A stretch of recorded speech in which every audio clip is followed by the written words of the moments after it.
Tuan-tuan dan puan-puan sekalian, malam ini pihak masjid minta saya untuk memperkatakan tentang isu wanita, tentang muslimah, golongan wanita yang beriman kepada Allah dan peranan dakwah orang wanita dalam dunia kehidupan kita di Singapura pada hari ini. Nah, Ustaz, kalau malam ni nak bincang tentang wanita, apa perlu kami yang lanang-lanang nak duduk nyibuk-nyibuk kat sini ya? Walaupun tajuknya mengenai wanita, tetapi pastinya tidak dapat kita pisahkan kaitannya daripada kita ini yang lelaki. Yang namanya hidup manusia ini cuma dua, sama ada lelaki ataupun wanita. Kalau ada pun yang diuji oleh Allah dengan sedikit kecacatan, dilahirkan dalam keadaan lelaki pun ada, perempuannya pun ada, itu terlalu sedikit bilangannya. Pada hari ini lebih ramai kalau kita nak bandingkan dengan yang separuh-separuh jadi-jadian ni, bukan yang asli ciptaan Tuhan. Aslinya lahir lelaki, angan-angan nak jadi perempuan. Ada yang dilahirkan wanita, angan-angan nak jadi lelaki. Ada yang cukup dengan gaya sahaja, tapi ada yang sampai masuk ke daerah yang tidak diredai oleh Allah, sampai melakukan pembedahan dan sebagainya. Maka itu satu golongan manusia yang kita tak nak bincangkan lah, sebab itu dah keluar daripada fitrah yang dijadikan oleh Allah. Yang semula jadi memang dijadikan oleh Allah dengan dua kewanitaan dan kelelakian, itu terlalu sedikit juga. Satu penyakit yang tidak menjejas secara umum yang kita lihat kejadian manusia ini, separuh lelaki, separuh wanita. Jadi apa yang berkait dengan isu wanita pastinya juga menjadi keprihatinan orang lelaki, ya kan bapak-bapak sekalian? Begitu sebaliknya, isu-isu yang berkait dengan orang lelaki pastinya menjadi juga keprihatinan orang wanita. Tapi malam ni kita nak lihatlah tuan-tuan dan puan-puan sekalian, sedikit apa yang dapat saya temui, yang dapat saya kumpulkan, menjadi ilmu yang mudah-mudahan diberkati oleh Allah Subhanahu wa taala. Sebab saya pun cuba belajar dalam membuat sedikit persiapan untuk malam ni, mencarilah, dan bagi diri saya juga terdapat beberapa ilmu yang baru, maklumat yang baru, alhamdulillah. Mudah-mudahan ini akan mendatangkan kebaikan kepada kita. Apa yang dapat kita kongsikan menjadi bekalan yang berguna untuk kita dalam kehidupan di dunia sampailah saat kita kembali kepada Allah Subhanahu wa taala nanti. Saya nak mulakan dengan kita perhatikan ayat yang ke-71 di dalam surah At-Taubah. Firman Allah Subhanahu wa taala, a'udzu billahi minasyaitonir rajim. Wal mu'minuna wal mu'minatu ba'dhuhum awliya'u ba'd. Ya'muruna bil ma'rufi wa yanhauna 'anil munkari wa yuqimuna as-salata wa yu'tuna az-zakata wa yuti'una Allah wa rasulahu. Ulaika sayarhamuhumullah, innallaha 'azizun hakim. Yang bermaksud orang-orang yang beriman, lelaki dan juga wanita, ya, wal mu'minun wal mu'minat, orang beriman lelaki dan orang beriman yang wanita. Ba'dhuhum awliya'u ba'd, sebahagian mereka adalah penolong kepada sebahagian yang lain. Sebahagian mereka maknanya ada sebahagian wanita itu menjadi penolong kepada wanita yang lain yang beriman. Ada wanita yang beriman menjadi penolong kepada orang lelaki yang lain. Ada lelaki yang menjadi penolong kepada orang lelaki yang beriman yang lain. Ada juga orang lelaki yang beriman menjadi penolong kepada orang wanita yang beriman. Saling tolong-menolong antara satu dengan yang lain. Sebab itu kalau kita lihat dalam beberapa ayat Al-Quran yang lebih kurang menyebut perkara yang sama, tentang awliya'u ba'dhuhum ala ba'd, sebahagian mereka adalah penolong kepada yang lain. Sebahagian orang beriman adalah pembela kepada sebahagian yang lain. Sebahagian orang beriman itu adalah pelindung kepada sebahagian yang lain. Ini membawa maksud bahawa dalam kehidupan kita, selain daripada pergantungan kita kepada Allah, dalam tawakal kita mengharapkan perlindungan dan juga bantuan daripada Allah, Allah Subhanahu wa taala juga menegaskan kepada kita agar kita ini hidup jangan mengasingkan diri. Kita tidak boleh hidup dalam keadaan anti sosial. Tak boleh sebagai orang beriman kita merasakan kita mampu dan kita akan sanggup meneruskan kehidupan ini tanpa perlu mengharapkan sokongan, pembelaan dan juga bantuan daripada orang lain. Terutama sekali di antara orang beriman dengan orang beriman. Sebab itu dalam kehidupan kita bermasyarakat, kita lihat Rasulullah sallallahu alaihi wasallam telah mengatur adab-adabnya, peraturan-peraturannya, bagaimana seorang beriman berbicara dengan orang lain, bagaimana seorang beriman hidup dengan jiran yang lain, bagaimana seorang yang beriman membantu orang lain yang dalam kesulitan dan kesusahan, bagaimana sikap kita, tindak tanduk kita, semuanya itu telah diatur adabnya oleh Rasulullah sallallahu alaihi wasallam. Dalam ayat ini Allah tidak membezakan antara lelaki dengan wanita. Yang ini beriman, yang itu pun beriman. Pokoknya dengan keimanan itulah baik lelaki maupun wanita kita saling tolong menolong antara satu dengan yang lain. Begitu kita lihat dalam kehidupan rumah tangga antara suami dengan isteri, tidak boleh ada suami yang merasakan aku boleh hidup seorang lah, aku boleh meneruskan kehidupan ini dengan teguh, dengan kukuh, dengan sejahtera tanpa perlu kepada bantuan isteri dan bela isteri lah. Tidak. Begitu sebaliknya, seorang wanita tidak akan dapat meneruskan kehidupan dengan penuh kesejahteraan, dengan keteguhan dalam hati dan jiwanya, ketenteraman dalam fikirannya, ya, ketelusan dalam tindak tanduknya, kalaulah hubungan suami isteri, lelaki dengan wanita yang beriman itu tidak ada saling sokong menyokong, tolong menolong antara satu dengan yang lain. Jadi Allah tegaskan sebagai permulaan ayat ini, ayat 71 surah At-Taubah, orang beriman, lelaki dan juga wanita adalah aulia, penolong antara satu dengan yang lain. Ya'muruna bil ma'rufi, mereka menyuruh dan mengajak kepada kebaikan. Wa yanhauna 'anil munkar, dan mencegah daripada kemungkaran dan juga keburukan. Wa yuqimunas shalah, mereka itu mendirikan salat. Wa yu'tunaz zakah, mereka itu menunaikan zakat. Wa yuti'unallaha wa rasulah, dan secara umum memang orang beriman, lelaki wanita, mentaati Allah dan juga Rasulnya. Nah, kalau kita lihat dalam ayat ini, Allah telah menggariskan yang namanya orang beriman, yang namanya lelaki dan wanita yang mukminin dan mukminat, Allah telah senaraikan ada ciri-cirinya. Tak boleh kita mengatakan aku dah beriman, aku ni mukmin tau.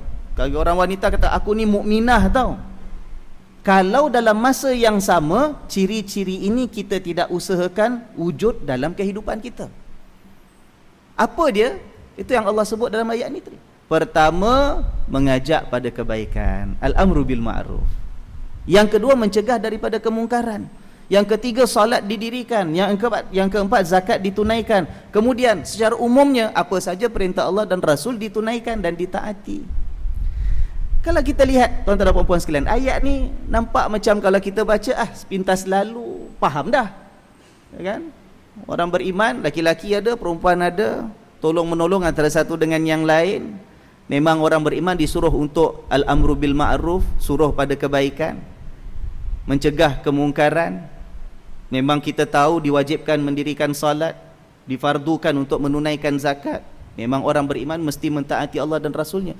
Tapi sebenarnya dalam ayat yang begini ringkas, dalam ayat yang kita baca nampak dah senang faham, dah jelas dah pengertiannya, kita akan perhatikan bahawa sebenarnya Allah Subhanahu wa taala menetapkan dalam kehidupan orang beriman perlu ada unsur menjalankan tanggungjawab dakwah. Ayat ini tidak hanya menyebut dirikan solat, tunaikan zakat. Ayat ini bukan setakat menyenaraikan hukum-hukum yang wajib kita laksanakan dalam hubungan kita dengan Allah. Bukan setakat wa yuti'unallaha wa rasulah, taat kepada Allah dan Rasul. Tapi Allah senaraikan juga orang beriman ini mesti ada ya'muruna bil ma'ruf wa yanhauna 'anil munkar. Mesti mengajak pada yang ma'ruf, mencegah daripada kemungkaran. Dan itulah dakwah namanya kan. Nanti insya-Allah kita akan huraikan beberapa ruang yang lebih luas pengertian dakwah supaya kita dapat faham dakwah tu apa sebenarnya. Tapi dakwah tu secara keseluruhan dia terangkum dalam apa yang kita nyatakan al-amru bil ma'ruf wan nahyu 'anil munkar. Maka bagi ibu-ibu, bagi muslimat harus menyedari bahawa tanggungjawab menjalankan dakwah itu bukan kerja orang lelaki sahaja. Yang namanya menjadi pendakwa bukan setakat kerja seng lanang aja, tak.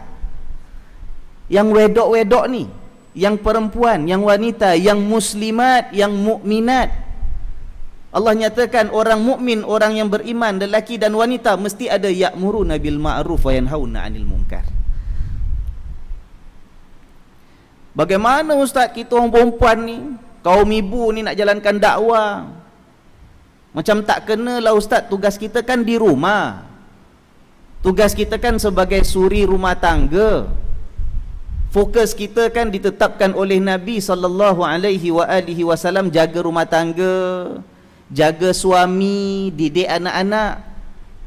Macam mana kita nak buat kerja dakwah? Kerja dakwah tu orang lelaki lah boleh keluar kerja, balik kerja boleh keluar lagi, buat tolong sana, tolong sini, bakti sana, jasa sini, khidmat situ, khidmat sini.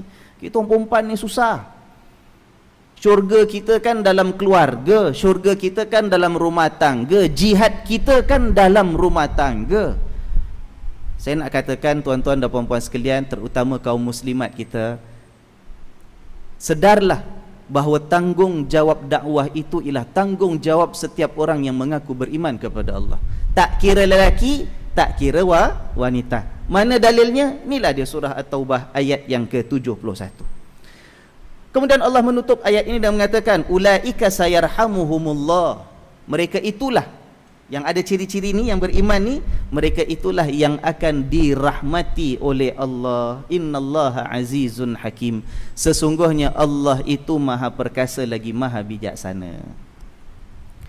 Dalam erti kata yang lain, kalau orang beriman tak nak hidup saling dokong mendokong, tolong menolong, tak akan dirahmati Allah. Kalau orang beriman hidup tidak mahu jalankan tugas dakwah, tidak mahu ya'muruna bil ma'ruf yanhauna 'anil munkar, tidak akan dapat meraih rahmat dan kasih sayang Allah. Bukan setakat salat, bukan setakat zakat, bukan setakat mentaati perintah-perintah Allah, tapi menjalankan dakwah itu adalah sebab dan syarat untuk kita mendapat rahmat daripada Allah. Apa itu rahmat Allah, ustaz? Saya nak syurga. Rahmat. Tuan-tuan, tanpa rahmat Allah, seorang insan tidak akan mampu menjejakkan kaki ke dalam syurga. Kan hadis yang selalu kita dengar, lama dah sudah kita dengar ceramahnya, Nabi mengatakan, bukan amalan kamu yang masukkan kamu dalam syurga, bukan amalan kita. Sahabat bertanya, ya Rasulullah, Tuhan pun begitu ke? Ya Rasulullah, engkau pun tak akan dapat masuk syurga dengan sebab amalanmu, ya Rasulullah. Heran pada sahabat, sebab Nabi itu amal ibadatnya punyalah banyak, ya Allah. Kalau puasa seolah-olah macam tak ada hari yang Nabi tak berpuasa. Kalau sembahyang malam seolah-olah macam Nabi tak tidur. Walaupun ada masa Nabi salat, ada masa Nabi tidur, ada hari Nabi puasa, ada hari Nabi tak berpuasa. Tapi begitu panjang ibadat Nabi. Itu pun sahabat keheranan, ya Rasulullah, engkau pun begitu ke? Bukan amalanmu itu yang akan masukkan engkau ke dalam syurga? Nabi mengatakan, iya, aku pun begitu juga. Bukan amalan aku yang akan memasukkan aku ke dalam syurga, tapi akan memasukkan kita ke dalam syurga apa? Rahmat Allah, kasih sayang Allah. Bila kita ini sudi beramal mentaati Allah, kerana kita ini menyatakan kita ini adalah hamba Allah, sebab kita nak mensyukuri nikmat pemberian Allah, maka itu akan memberikan kasih sayang Allah itu dapat kita raih. Dengan kasih sayang Allah itulah, dengan rahmat Allah itulah akan kita ditempatkan di dalam syurganya nanti. Nah, kalau betul nak dapat syurga, kejar rahmat dan cinta Allah. Nak kejar kecintaan dan kasih sayang Allah, rahmat Allah, ini syarat-syaratnya. Jalankan tugas seperti mana yang diperintahkan oleh Allah Subhanahu wa taala. Nah, saya tak pasti nampak ke tidak, tulisannya kecil sedikit. Secara umum, sebelum kita bincang tentang peranan orang wanita, sedikitlah sebagai permulaan juga, apa itu dakwah? Selalu kita dengar perkataan dakwah. Dakwah ini kalau dari segi bahasa, dia ada dua makna yang biasa digunakan dalam percakapan dan pertuturan orang Arab. Dakwah daripada perkataan da'a, kata kerjanya ataupun verbnya da'a. Da'a, dakwah dari segi bahasa boleh makna panggil, seru. Melayu ada sebagian kata teriak, ya kan? Oi mat, itu dia da'a lah tu, dia panggil, ya kan? Dia jerit, dia teriak. Yang kedua, dakwah juga dari segi bahasa maknanya jemput, undang, ya, panggil, undanglah, jemput, ajak, ya. Kalau kita teriak nama, jerit, mat, itu dakwah. Ada apa Ali? Marilah datang duduk sini. Alah nak balik cepat buat apa? Marilah sembang-sembang, ada kopi panas, ada goreng pisang panas, ada epok-epok panas, ada cerita panas. Panggil, suruh dia datang. Itu dakwah juga. Ya.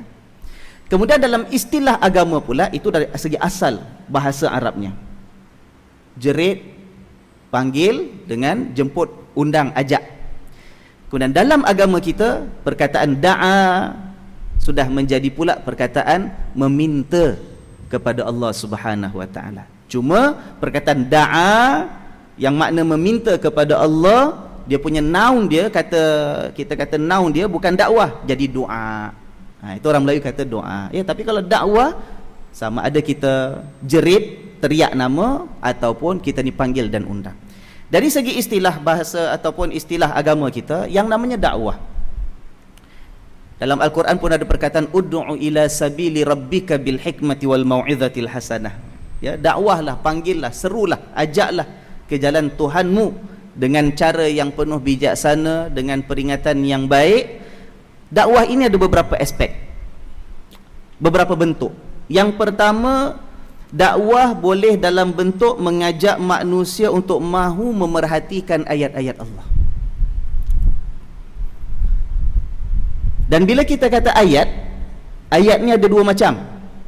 Ayat ni ada ayat yang tertulis untuk dibaca, tapi ayat ini juga boleh makna ayat yang terpampang dalam kejadian alam ini yang menjadi bukti menunjukkan kewujudan dan keesaan Allah. Itu juga ayat.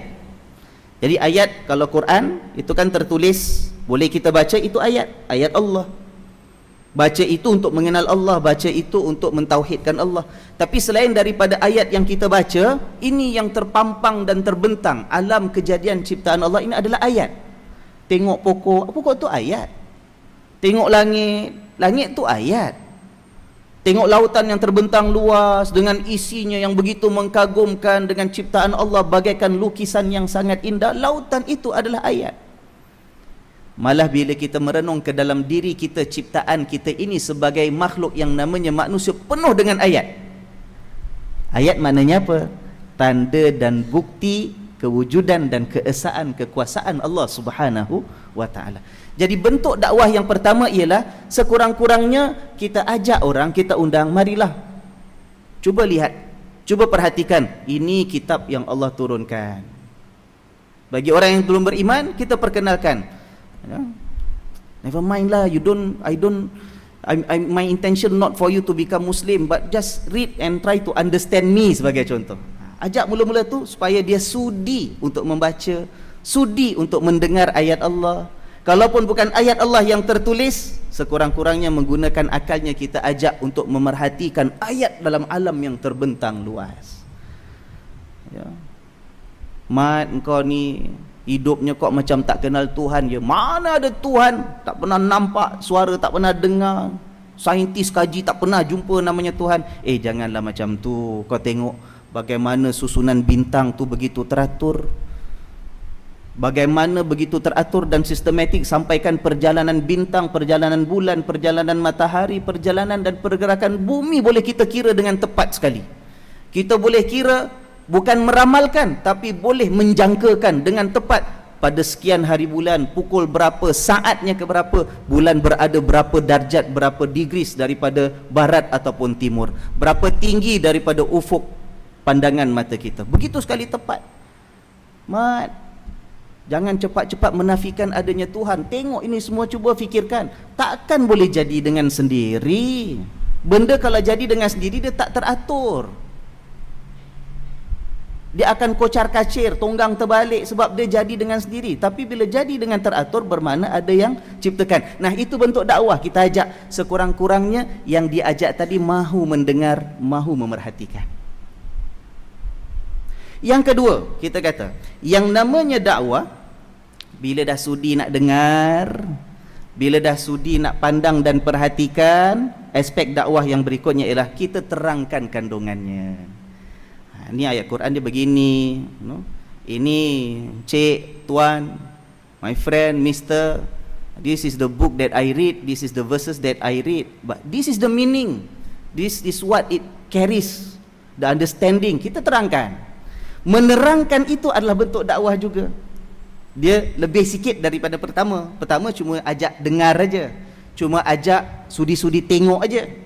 Tapi dakwah yang berikutnya lah kita terangkan isinya, kita terangkan kandungannya. Dakwah juga boleh dalam bentuk yang ketiga.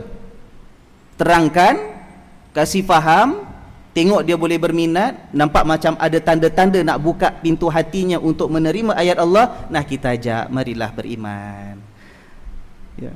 Dengan penuh kasih sayang, kita tidak mahu kalau ada orang yang kita kenal, ada orang malah yang kita kasihi, kalau sampai akhirnya tidak mendapatkan keselamatan, perlindungan dunia dan akhirat. Kita tidak mahu kalau ada orang yang kita kenal itu kalau sampai dicampakkan ke dalam neraka kerana tidak mengenali Allah penciptanya. Kita ajak, marilah, awak dah lama saya ajak untuk baca, alhamdulillah nampak macam dah faham, ya. Apa kata buka pintu hati, tanya hati tu.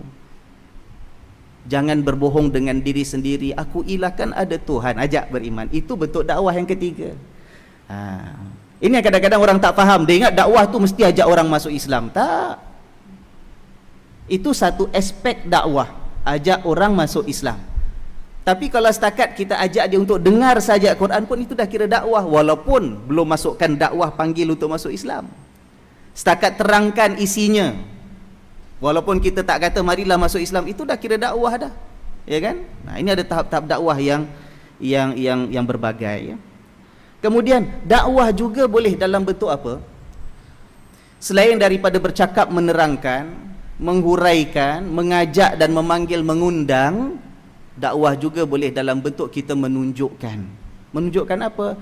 Nah, kita tunjukkan, tak payah cakap, bahawa saya ini sebagai seorang yang mengaku beragama Islam, saya ada kitab yang saya yakini merupakan kitab yang diturunkan sebagai wahyu oleh Allah. Ada ajaran-ajaran begini yang saya pegang. Nah, begini peribadi saya, sebab beginilah sepatutnya orang Islam. Bila kita keluar rumah, pertuturan kita penuh dengan kesopanan, sebab diajar oleh Nabi macam tu. Tak payah cakap, kita orang Islam tu cakap ni mesti macam gini. Tak payah. Automatic, naturally, semula jadi. Kita cakap dengan baik, itu bentuk dakwah, sebab kita menunjukkan kepribadian sebagai seorang yang beriman kepada Allah. Bila kita bekerja dengan serius, dengan sungguh-sungguh, penuh amanah, sebab itu yang diajar oleh Rasulullah sallallahu alaihi wasallam. Bekerja cara itu satu bentuk dakwah, cuma dakwah yang indirect, secara tidak langsung. Dakwah juga boleh dalam bentuk mengajak manusia yang dah beriman. Tadi kan kita kata yang belum beriman. Yang pertama, ajak sudi-sudilah dengar. Kedua, kita terang-terangkan isinya. Ketiga, kalau dah nampak ada tanda nak beriman, kita ajak betul-betul, mari beriman kepada Allah. Dalam masa yang sama, kita tunjukkan kepribadian, jangan main ajak aja. Ajak masuk Islam, ajak pergi kelas agama, kita punya PL pun tak nampak cara orang Islam. Akhirnya dia masuk Islam, lagi baik dia daripada kita, buat malu company aja. Ya. Bila dah masuk Islam pula, ni kita sama-sama kita, saudara mara, keluarga, sahabat handai, jiran tetangga, yang dalam masyarakat kita yang dah beriman, ada dakwahnya juga. Dakwah macam mana? Kita kita mengajak yang dah beriman ini untuk mentaati Allah dan Rasulnya. Sebab ada orang dah beriman, dah yakin dengan Allah, dah percaya dengan kitab Allah, tapi tidak mau mentaati perintah Allah. Kan ada, ya kan? Malah kalau kita tengok diri kita pun sering kali macam tu. Syarahan datang dengar, tarawih Ramadan penuh, Puasa, nak raya punya pasal puasa, ya kan? Tapi masih banyak lagi perintah-perintah Allah yang kita langgar. Nah, di sini letaknya dakwah. Walaupun dah beriman, kena selalu diingatkan, selalu diajak untuk kembali kepada jalan Allah yang Allah tuntut daripada kita, ya kan? Sebab itu dalam Al-Quran pun ada kata kena saling ingat mengingatkan. Wal asri innal insana lafi khusr, kan? Kita dah faham maknanya. Mesti ada watawasau bil haq watawasau bis sabr. Saling ingat, berpesan-pesan dengan kebenaran, dengan kesabaran. Nah, itu dakwah. Ada juga dakwah dalam, kita kata sama ada orang Islam, orang bukan Islam, dia nak baca kitab Allah, tak nak baca kitab Allah, nak belajar kandungan isi wahyu daripada Allah, tak nak belajar, yang dah beriman sama ada nak taat ataupun tidak mahu taat, ada nama yang namanya dakwah. Itu dakwah mengajak pada kebaikan secara umum. Secara umum. Contoh, bila kita sama-sama katalah sekarang ni, kalau kat Singapura sebagai contoh, yang isu kesihatan kita pada hari mana-mana pun ada poster. Wah, ada poster, this neighborhood ada 50 dengue cases. Wah, kan sibuk sekarang ni masalah dengue. Itu tanggungjawab bersama. Kita kena jaga rumah kita, jangan ada tempat membiak nyamuk dan sebagainya, kan? Nah, kita bila sama-sama mengajak kepada menjaga keselamatan dan kesihatan umum, berusaha sama-sama untuk mengelakkan wabak denggi daripada merebak dalam kejiranan kita, dalam keluarga kita, dalam masyarakat kita, itu kebaikan yang umum. Itu adalah dakwah. Sebab itu dalam urusan dakwah, Allah Subhanahu wa taala biasa menggunakan wa ya'muruna bil ma'ruf wa yanhauna 'anil munkar. Mengajak kepada ma'ruf. Ma'ruf tu apa? Tuan-tuan, dari segi bahasa yang namanya ma'ruf, yang tadi kita lihat dalam ayat Allah Subhanahu wa taala, ma'ruf itu daripada perkataan arafa. Arafa maknanya tahu.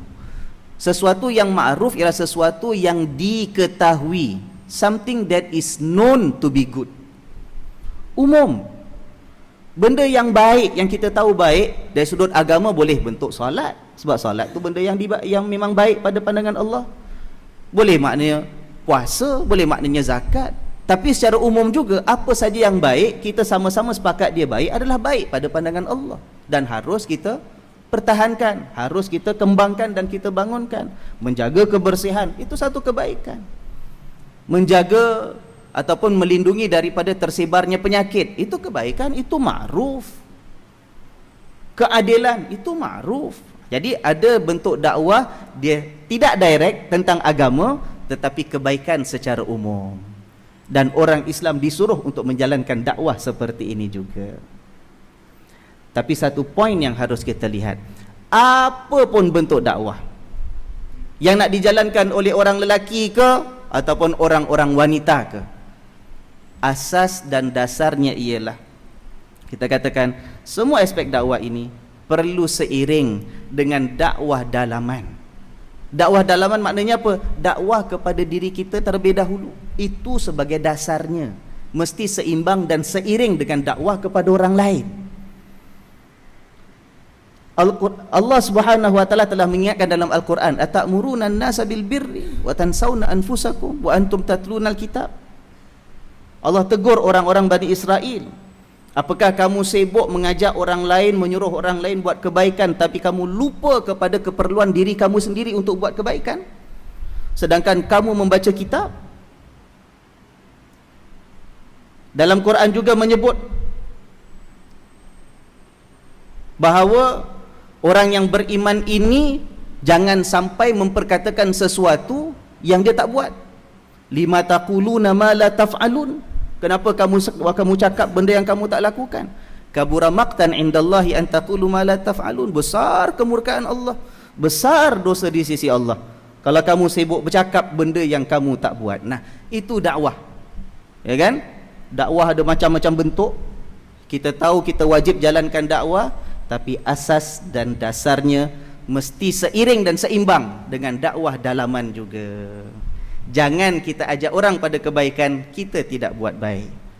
Lagi dalam hidup kita zaman sekarang ini, Masya Allah, kita bercakap tanpa perlu bercakap.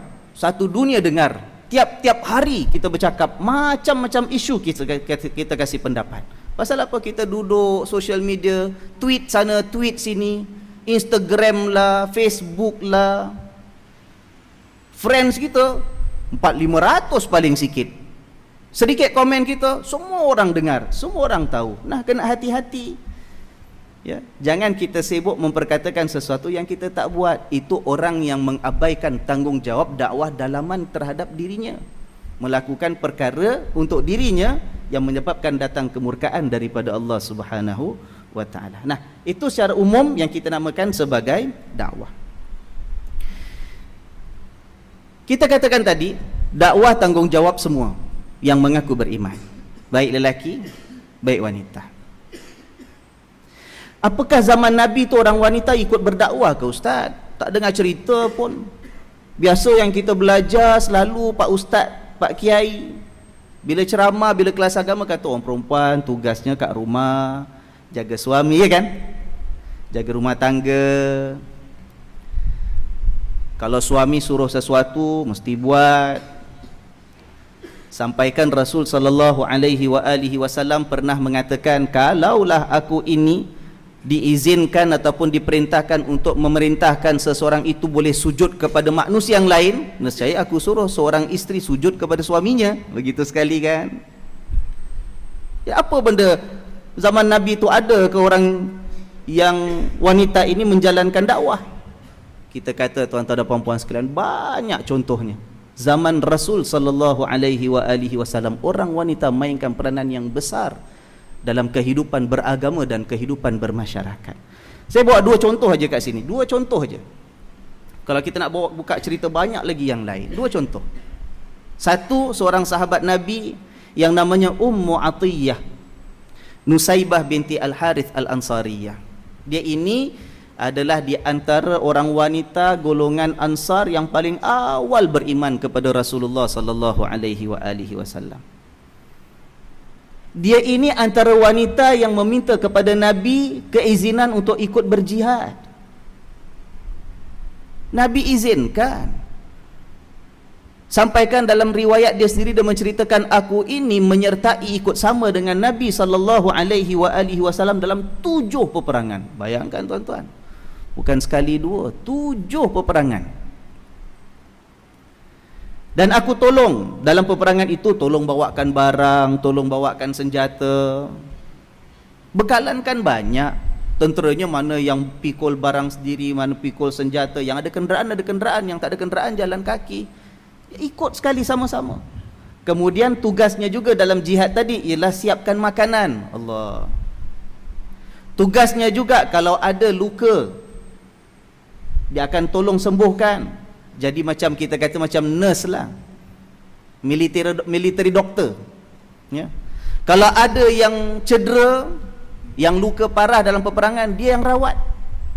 Malah ada sebahagian riwayat mengatakan dia antara orang yang tolong angkat orang, kita kata tubuh jenazah yang gugur dalam peperangan untuk dibawa pulang ke Madinah. Dia antara yang ikut serta angkat jenazah bawa pulang ke Madinah. Subhanallah. Nabi izinkan, malah menjadi contoh teladan kepada yang lain. Kalau kita nak kata orang wanita tak ada peranan dalam dakwah, kerjanya dalam rumah sahaja, tak akan kita lihat Rasulullah sallallahu alaihi wasallam mengizinkan wanita-wanita yang seperti mana Ummu Atiyah yang namanya Nusaibah ini untuk ikut serta dalam medan peperangan. Iyalah, memanglah dia tak angkat senjata lawan dalam medan pertempuran, sebab tak sesuai dirinya sebagai wanita kan. Tetapi ada peranan dia luar rumah. Kemudian dia terkenal di antara sahabat-sahabat Nabi yang banyak belajar dapat ilmu daripada Rasulullah sallallahu alaihi wasallam. Di kalangan orang-orang Madinah dia terkenal sebagai pakar tukang mandi mayat perempuan. Terkenal dia. Ya. Sampaikan putri Nabi sallallahu alaihi wasallam sendiri meninggal, yang namanya Sayyidatina Zainab, yang uruskan, yang mandikan dia itu inilah yang namanya Ummu Atiyah ni. Sampaikan Nabi sallallahu alaihi wasallam berpesan, nanti kalau mandikan cuci 3 kali, habis semua disapu dengan kafur. Kafur tu ada, ialah benda yang mewangikan jasad tadi. Itu Nabi terangkan satu persatu, sebab itu jadi pakar dia dalam masalah mandikan jenazah wanita. Dan dia di antara fuqaha. Bila kita kata fuqaha, maknanya ahli fiqih Islam. Selain daripada Sayyidatina Aisyah. Sayyidatina Aisyah kan memang pakar rujuk. Para sahabat pun datang bertanya kepada dia. Antara fuqaha kalangan wanita, inilah Ummu Atiyah Nusaibah binti Al-Harith Al-Ansariyah. Umurnya panjang. Sebelum dia meninggal, dia telah berhijrah ke bandar Basrah. Basrah sekarang di Iraq, ya. Sampai sana ada murid-muridnya. Orang datang ambil hadis daripada dia. Orang datang bertanya tentang hukum kepada dia. Sampailah akhirnya dia meninggal dunia pada tahun yang ke-70 Hijriah. Subhanallah. Contoh satu lagi, yang namanya Asma binti Yazid, juga orang Ansar, Al-Ansariyah. Asma ni memang terkenal jadi juru bicara, spokesperson untuk mewakili orang-orang wanita bila ada sesuatu pertanyaan nak ajukan kepada Nabi, semua tolak dia dulu. Orangnya memang dia punya self confident tu, yakin pada diri sendiri, memang terkenal. Jadi juru bicara kepada bagi pihak orang-orang wanita. Dan dia juga terkenal sebagai khatibatun nisa. Khatibah maknanya khatib. Tahu khatib tak? Pemidato, orang yang speaker. Kalau ada apa-apa Nabi suruh sampaikan pada golongan wanita, dia akan dengan suara dia, dengan keterampilan dia, dengan penggunaan bahasa dia, wah, macam kalau kita sekarang namanya ustazah pensyarah lah, pensyarah wanita. Dia jadi pemidato, jadi speaker kepada orang wanita. Dia jadi wakil orang wanita untuk jumpa dengan Nabi dalam banyak urusan. Nabi juga gunakan khidmat dia untuk menyampaikan apa-apa ajaran yang diperlukan untuk orang wanita. Dan dia ini yang menjadi wakil, kalau kita lihat riwayatnya, pernah datang kepada Nabi SAW mengatakan, "Ya Rasulullah, orang laki-laki untung, semua tiap-tiap masa, setiap-tiap hari ada slot dapat peluang untuk duduk dengan kau belajar tuntut ilmu daripadamu ya Rasulullah. Kami minta, kami orang wanita pun peruntukkanlah, please allocate a certain time untuk kita juga, kita nak belajar tuntut ilmu daripadamu ya Rasulullah." Sampaikan lepas itu memang Nabi peruntukkan. Ada masa yang tertentu, ada hari yang tertentu khusus untuk orang wanita datang duduk belajar dengan Rasulullah sallallahu alaihi wasallam. Begitu sekali. Jadi tak benar kalau kita punya anggapan orang wanita tak ada peranan, orang wanita kat rumah aja, orang wanita tak payah pergi masjid, sibuk-sibuk kat masjid, orang wanita tak ada dakwah nak jalankan, itu kerja lelaki. Tak. Zaman Nabi, orang wanita minta peranan daripada Rasulullah sallallahu alaihi wasallam. Nabi tak larang, Nabi galakkan lagi. Ya. Antaranya kalau kita lihat, ada sebahagian, kita nak kata bukan amalan Islam tapi budaya. Sebahagian budaya, sebahagian masyarakat Islam di bahagian-bahagian tertentu di dunia ini yang tidak mahu kalau boleh tidak menggalakkan orang wanita datang masjid.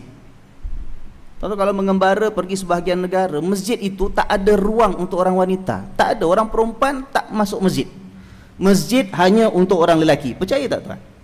Ni bukan cerita 200 tahun dulu orang-orang kampung, tak, sampai sekarang. Sedangkan Nabi SAW pernah berpesan dengan para sahabat, jangan halang orang-orang wanita kamu daripada masjid-masjid Allah. Nabi kata jangan larang. Orang wanita nak datang masjid, ada tempat untuk dia, tak boleh larang. Sampaikan nak jadi cerita ya tuan-tuan. Kenal yang namanya Sayyidina Umar bin Al-Khattab. Istrinya nama Atikah.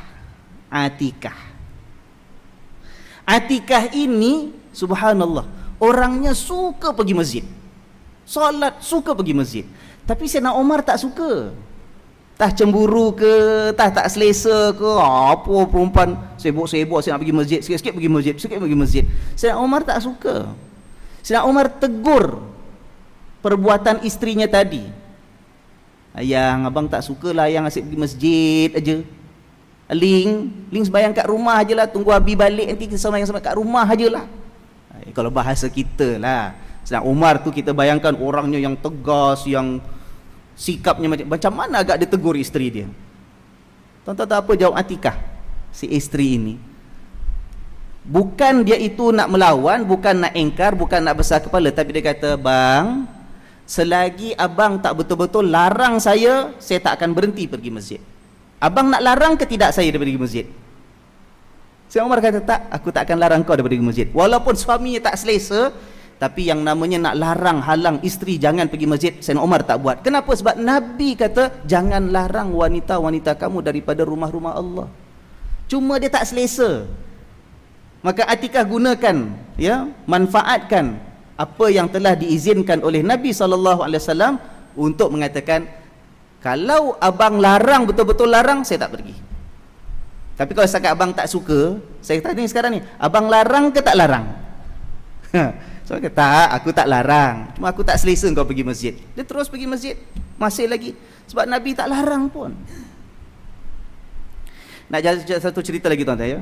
Ini satu yang saya baru dapat hari ini. Macam saya katakan, bila saya siapkan untuk kuliah ke, syarahan ke, saya dapat benda-benda yang baru juga. Saya juga dapat ilmu daripada Allah Subhanahu Wa Taala. Dalam Al-Quran, dalam surah Al-Hijr, ayat berapa tadi petang saya tengok, ayat yang ke-25 kalau tak salah, 25 surah Al-Hijr kalau tak salah, 25 ke 26, 27 lebih kurang. Allah Subhanahu wa taala mengatakan, walaqad alimnal mustaqdimina minkum walaqad alimnal mustakhirin, kata Allah. Surah Al-Hijr. Maksudnya apa? Kata Allah, sungguh benar kami tahu siapa di antara kamu itu yang di hadapan terdahulu, dan kami juga telah tahu siapa di kalangan kamu itu yang mundur berada di belakang. Mustaqdimin, walaqad alimna minkumul walaqad alimnal mustaqdimina minkum. Kami dah kenal siapa mustaqdimin di antara kamu. Mustaqdimin tu orang yang kat depan, maju, yang dahulu. Dan kami juga telah kenal siapa tu al-mustakhirin. Mustakhirin tu yang kat belakang, mundur belakang. Kita lihat tafsiran ayat ni. Ada beberapa tafsiran yang diberikan oleh para ulama. Salah satu tafsiran itu ialah mengatakan ini ceritanya cerita pasal saf dalam solat. Kita bukalah kitab tafsir karangan Al-Imam Ibnu Jarir rahimahullah. Dan ada hadis-hadis yang diriwayatkan oleh Al-Imam Ahmad bin Hanbal, riwayatkan oleh Imam At-Tirmidzi, Imam Ibnu Majah. Riwayat itu hadisnya ada.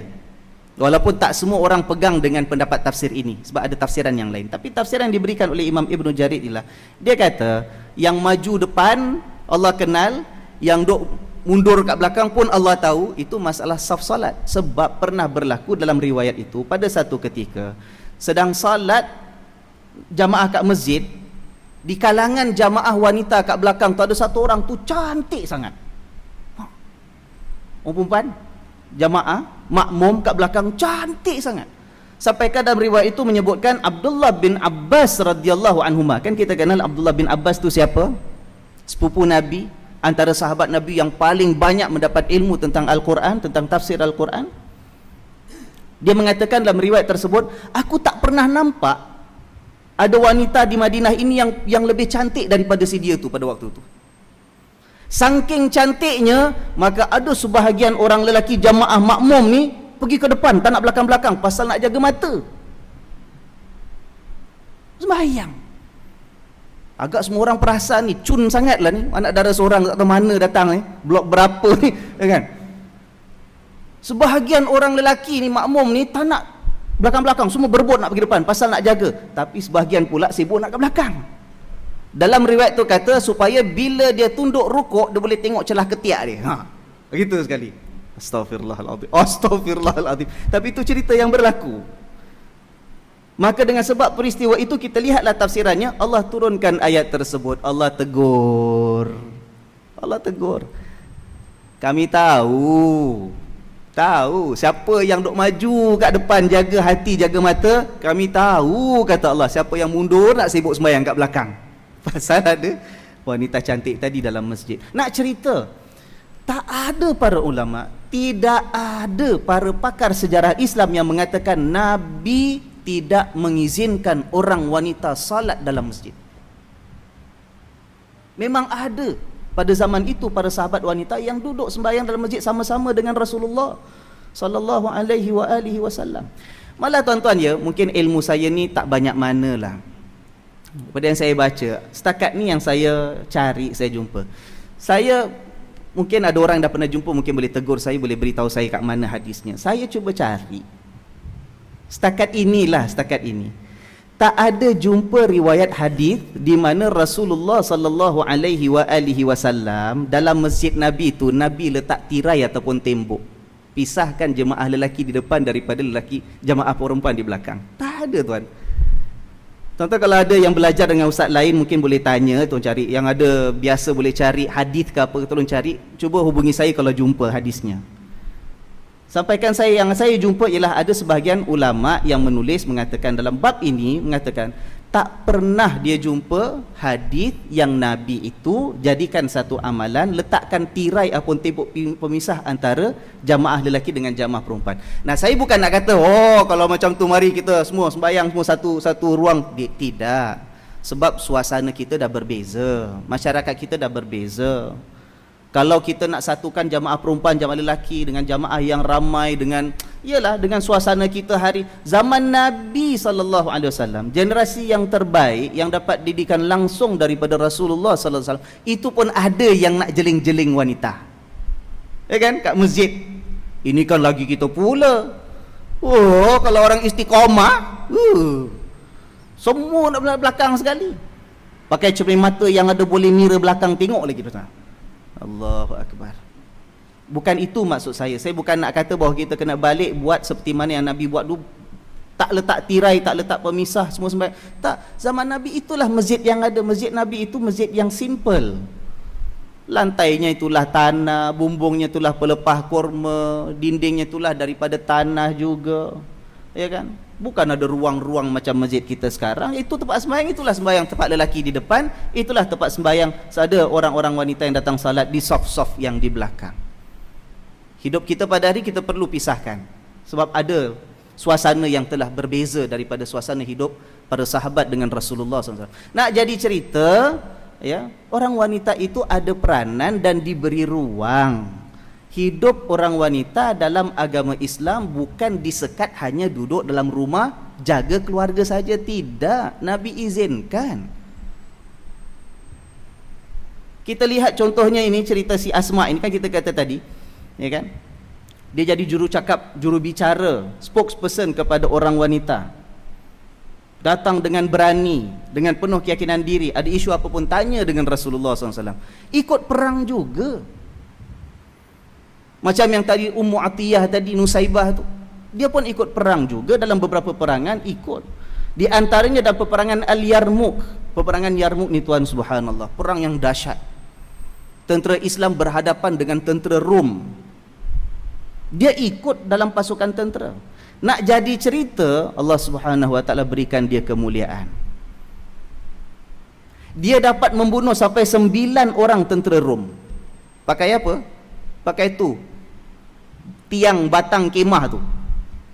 Bukan dia bawa pedang, bukan bawa senjata. Orang perempuan agak waktu itu tengah dahsyat sangat peperangan, sampaikan kemah tempat dia nak rawat agak orang sakit lah, orang cedera, tentera yang sedang cedera. Kemah tu sampai didatangi oleh tentera musuh. Terpaksa dia pertahankan. Terpaksa juga dia itu ikut dalam pertempuran. Dengan tiang kemah dia tadi, berjaya membunuh sampai 9 orang tentera Rom. Tentera Rom, Allahu Akbar. Kalau kita tengok cerita movie-movie pasal Roman Empire, Roman Army, Allah, bayangkan seorang wanita. Nabi tak marah, Nabi tak tegur, Nabi tak baliklah perempuan apa sibuk-sibuk nak masuk. Tak, itu peranan dia. Ya kan? Nak cerita lagi, Nusaibah inilah, ya. Satu masa dia datang jumpa dengan Nabi SAW. Waktu tu Nabi sedang duduk dengan sekumpulan sahabat. Dia datang, dia kata, "Ya Rasulullah," lebih kuranglah maknanya, dia kata, "Ya Rasulullah, kamu ni orang lelaki banyak dapat keistimewaan. Boleh kumpul-kumpul berjamaah, duk belajar sama dengan kau ya Rasulullah. Boleh dapat belajar sama-sama tuntut ilmu. Ada yang sakit boleh datang ziarah sahabat yang sakit, saudara yang sakit. Kalau ada jenazah boleh ikut sama dalam urusan jenazah sampai boleh mengiringi ke tanah perkuburan. Boleh pergi haji, balik haji tahun depan, belum ada kota lagi." Kan? Sedangkan kami ini orang wanita, kitalah yang jaga urusan suami, suami tak ada kita jaga rumah tangga, anak-anak di rumah kita yang didik. Kita siapkan makan, pakai suami kita jaga. Ya Rasulullah, tak ada keperluan ke untuk kami dapat pahala sama dengan kamu orang lelaki? Tanya Allah. Dia cakap tu bukan sendiri, sebab dia ni wakil orang-orang perempuan. Cemburu nak dapat pahala sama macam orang lelaki. Tengok, orang wanita daripada zaman Nabi SAW nak minta peranan. Nak minta peranan. Nabi tersenyum sallallahu alaihi wasallam. Lalu Nabi toleh pandang kepada para sahabat, Nabi tanya, sahabat-sahabat sekalian, kalian pernah jumpa tak seorang wanita yang cukup yakin, berani cakapnya, bahasanya seperti wanita ini? Pernah jumpa? Sahabat mengatakan, ya Rasul, kami tak pernah jangka, tak pernah sangka orang wanita boleh secerdik ini. Sebab zaman dulu, tradisi orang Arab, orang wanita itulah, ya, daripada zaman jahiliah, peranannya tu diletakkan dalam rumah sahaja, tak diberikan peluang, tak diberikan pendedahan. Yang namanya pengetahuan tentang kehidupan masyarakat, orang perempuan tak diberikan kesempatan untuk ambil tahu. Jadi bila datang Islam, Nabi dengan segala ajaran yang Nabi itu menunjukkan bahawa orang wanita itu ada darjat yang tinggi. Orang wanita beramal sama kedudukan dengan orang lelaki. Orang wanita diberikan peluang untuk bertanya, mendapatkan ilmu. Begitu sampai orang wanita punya keberanian dan keyakinan datang bertanya dengan Rasulullah sallallahu alaihi wasallam, seperti mana ditanyakan oleh Asma binti Yazid ini. Lalu apa yang berlaku, ya, Rasulullah terpegun, tanya dengan sahabat. Para sahabat mengatakan, kami tak pernah dengar ataupun tak pernah jumpa, tak pernah menduga pun ada golongan wanita yang boleh secerdik ini. Rasulullah sallallahu alaihi wasallam lalu berpaling pula sekali lagi menghadap kepada Asma dan berkata, sedari, fahamilah dengan baik dan juga sampaikan kepada wanita-wanita yang di belakang kamu. Maknanya apa? Nabi tahu ni wakil kepada orang wanita yang ramai. Behind her there's a big group of ladies yang nak tahu juga.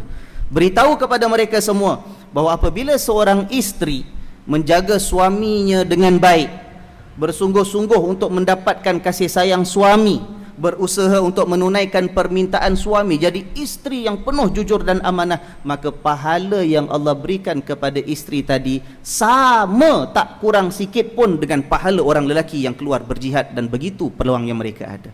Maknanya apa? Rasulullah sallallahu alaihi wasallam memahami dan meraihkan keinginan orang wanita untuk punya peluang, berkhidmat, berjasa, meraihkan pahala daripada Allah Subhanahu wa taala. Nabi tak marah, Nabi tak cakap kau janganlah ini kerja lelaki bukan kerja orang perempuan, duduk kat rumah diam-diam aja dapat pahala dah cukup dah. Tak. Nabi kata, kalaupun belum ada peluangnya, sebab bila datang peluang Nabi izinkan, Nabi galakkan, mari ikut dalam medan pertempuran. Nak belajar, Nabi sampai Nabi khususkan ada waktu tertentu khas belajar untuk orang wanita. Kita akan lihat kalau kita baca hadis-hadis orang wanita yang berperanan dalam perniagaan, Nabi tak pernah larang. Ada orang wanita yang berniaga kat pasar, Nabi tak pernah larang. Tapi Nabi kata tugas utama, ini yang kita akan bincangkan nanti, tugas utama orang wanita jangan sampai diabaikan ialah beri sokongan pada suami. Suami nak keluar berjihad, suami nak keluar bekerja, suami nak menghadapi masalah masyarakat, suami punya peranan dalam dakwah mungkin lebih mencabar daripada peranan isteri dalam dakwah. Beri sokongan itu. Sokongan macam mana? Jaga hak suami, jaga perasaan kasih sayang suami, urus rumah tangga suami dengan baik. Itu kalau dapat buat, pahalanya sama. Suami penat-penat keluar rumah, pahalanya banyak begitu. Isteri yang kat rumah jaga keluarga suaminya, pahalanya banyak itu juga. Siapa lagi untung? Loh, kok aku jadi lelaki ya, jadi perempuan kan bagus. Memang begitu dah Allah atur kehidupan kita. Yang nama lelaki ada bahagian dia, yang nama wanita ada bahagiannya. Akhirnya pemberian ganjaran daripada Allah sama lelaki dengan wanita dicurahkan oleh Allah Subhanahu wa taala. Itu Asma binti Yazid Al-Ansariyah. Ada kisah-kisah yang lain lagi. Contoh wanita yang bekerja. Pernah satu ketika isteri Abdullah bin Mas'ud radhiyallahu anhu, seorang sahabat Nabi yang masyhur. Isteri datang jumpa dengan Nabi. Dia kata, ya Rasulullah, aku ni ada kepandaian, ada dia punya, dalam bahasa Arab ada sina'ah dia. Dia boleh buat sesuatu entah tukang lah, dia boleh pandai tukang tah. Kalau orang sekarang lah boleh jahit baju ke, boleh jual kuih ke, ya kan, orang perempuan ambil upah ya. Dia kata saya ni ada kepandaian, ada pekerjaan yang saya buat, dan saya meniaga, saya jual apa yang saya hasilkan, dapat hasil, dapat keuntungan ya Rasulullah. Tapi suami saya, anak-anak saya selalu serba kekurangan. Sebab Abdullah bin Mas'ud bukan seorang yang kaya. Abdullah bin Mas'ud, suami dia ni seorang yang kehidupannya itu sangat sederhana. Sahabat-sahabat Nabi kan ada yang kaya, ada hartawan, jutawan, businessman. Tapi ada sahabat Nabi yang hidupnya sangat sederhana. Pendapatannya terlalu, kita kata, cukup makan, kais pagi makan pagi, kais petang makan petang. Jadi dia kata suami saya, anak-anak saya pun begitu juga, semua asyik kekurangan saja. Sebab sebab anak-anak itu kan di bawah tanggungan nafkah bapaknya. Jadi dia kata, saya nak sedekah pada orang lain, saya nak sumbang harta, apa yang pendapatan saya, kelebihan saya pada orang lain, tak jadi ya Rasulullah. Balik-balik saya terpaksa sumbang pada suami saya sendiri. Balik-balik saya kena tolong tampung keperluan anak-anak saya sendiri. Apakah saya tetap dapat pahala sedekah pada orang lain ya Rasulullah? Nabi kata apa? Nabi kata, apa yang kamu berikan kepada suamimu itu, kepada anak-anak kamu sendiri, itu juga sama besar pahalanya kalau kamu sedekah kepada orang lain. Nabi kata utamakan yang keluarga. Nak jadi cerita, Nabi tak larang. Islam tidak pernah letakkan halangan orang wanita untuk punya perniagaan juga, untuk punya pendapatan sendiri, untuk punya penghasilan untuk keperluan dia. Dan orang wanita, subhanallah, daripada dulu, daripada kisah isteri Abdullah bin Mas'ud sampai sekarang, umumnya, rata-ratanya, walaupun dia tahu dia itu tidak menanggung bebanan tanggungjawab beri nafkah pada suami dan anak-anak, itu tanggungjawab suami. Tapi orang wanita, ya Allah, dengan kehalusan hati dan perasaan dia, dengan penuh rahmah yang mewarnai jiwa dia, orang wanita kalau ada kelebihan dia tak lokek dengan suami dengan anak-anak dia. Umumnya lah, generally, umumnya. Betul tak Bu? Oi, kuatnya betul jawab. So itu tuan-tuan, orang wanita punya peranan. Yang ada perniagaan Nabi tak larang. Ada seorang sahabat Nabi ya, punya kepandaian buat minyak atar. Saya tak ingat namanya, ada dalam sejarah. Ada seorang sahabat Nabi, orang wanita, dia ada kemahiran buat minyak atar dan dia jual. Jadi hasil pendapatan dia. Nabi tak pernah larang. Biasa Nabi bila balik rumah, kalau Nabi bau sesuatu yang wangi dalam rumah tadi, Nabi akan tanya, kata, kamu ni ada beli minyak atar daripada Fulana bintu Fulan tu ke? Aku dapat bau lah. Nabi suka, ya, sebab memang terkenal dia buat minyak atar, dan orang-orang wanita di Madinah beli minyak atar dengan dia. Subhanallah. Siapa cakap orang wanita tak boleh bekerja? Tu belum lagi cerita orang wanita yang berkebun. Kita dah sebut tadi orang wanita yang ikut dalam peperangan, orang wanita yang minta peluang untuk belajar, menuntut ilmu, masjid.